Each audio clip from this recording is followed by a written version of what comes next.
একদিন ফোনে এই রান্নাটা চোখে পড়ে। সেখানে লেখা ছিল জগন্নাথ মহাপ্রভুর 56 ভোগে এই তরকারিটা নিবেদন করা হয়। এর নাম মহুরা।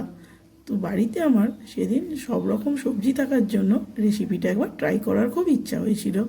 আমি একদম হুবহু ওই আদলে বানাইনি, তবে আমি যে রকমভাবেই বানিয়েছিলাম টেস্ট হয়েছিল দুর্দান্ত।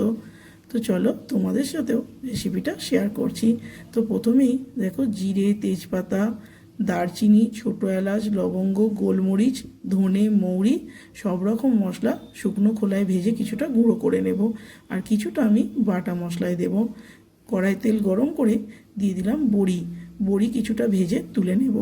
এবার ওই তেলের মধ্যে আমি দিয়েছি সব রকমের সবজি, পটল, ঝিঙে, আলু, কুমড়ো, বেগুন, কাঁকরোল, কাঁচকলা, সব রকমের সবজি আমি একটু তেলের মধ্যে নেড়ে নিলাম।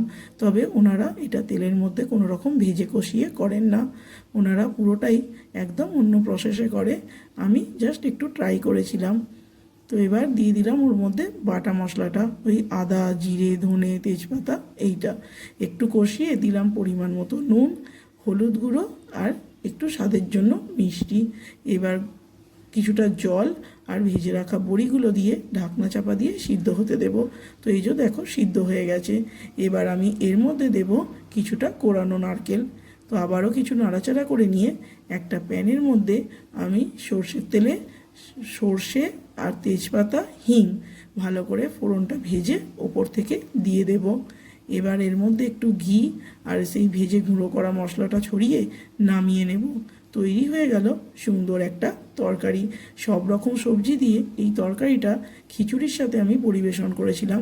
খেতে সত্যি বলছি দুর্দান্ত লেগেছিল।